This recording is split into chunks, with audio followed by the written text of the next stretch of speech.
পশ্চিম বর্ধমান জেলার ৬টি বিধানসভা কেন্দ্র আসানসোল উত্তর, আসানসোল দক্ষিণ, কুলটি, বারাবণী, জামুডিয়া ও রানীগঞ্জের ইভিএম রাখার জন্য আসানসোল ইঞ্জিনিয়ারিং কলেজকে স্ট্রং রুম হিসেবে নির্ধারণ করা হয়েছে। ভোটগ্রহণ শেষ হওয়ার পর সমস্ত ইভিএম নির্দিষ্ট নিয়ম মেনে এখানে এনে সিল করে নিরাপদে সংরক্ষণ করা হয়েছে। আজ জেলাশাসক এস পন্নবলম কলেজে পৌঁছে স্ট্রং রুমের নিরাপত্তা ও সামগ্রিক প্রস্তুতি পরিদর্শন করেন।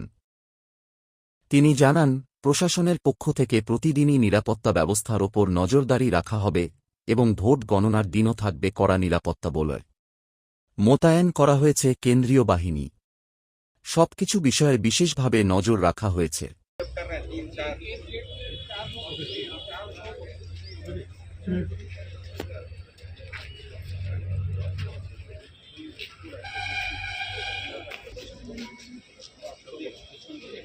দেখুন, আমাদের কাউন্টিং 4 তারিখ আছে। এখন আমরা সমস্ত অ্যারেঞ্জমেন্ট, লজিস্টিক্যাল অ্যারেঞ্জমেন্ট, ওই দিনে 3 কার্ডন সিকিউরিটি থাকছে, যেটা আমাদের বাইরে 100 মিটার দূরে একটা থাকবে, তারপরে গেটে একটা থাকবে, তারপরে বিল্ডিংয়ে আর কাউন্টিং হলের সামনে যে 3 কার্ডন সিকিউরিটি যেটা বলা আছে, ওটা আমরা আজকে সবগুলো দেখে নিলাম। বাকিগুলো ভিতরে মানে কী করে মতলব কাউন্টিং এজেন্ট কোন রাস্তা দিয়ে এন্ট্রি হবে, কাউন্টিং পার্সোনাল কোন রাস্তা দিয়ে এন্ট্রি হবে, বাকি লজিস্টিক্যাল অ্যারেঞ্জমেন্ট আমাদেরকে 3 তারিখের মধ্যে রেডি করতে হবে।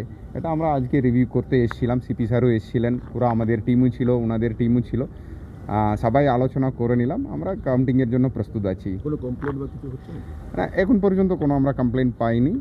আমরা এখন সিসিটিভি নিয়ে ইনিশিয়ালি যেটা পাওয়ার ফেলিয়ারের জন্য একটা অসুবিধা হচ্ছিল, তারপরে আমরা ইনভার্টার লাগিয়ে দিলাম ওখানে, তারপরে ওই অসুবিধাটা হচ্ছে না। ঠিক আছে, থ্যাংক ইউ।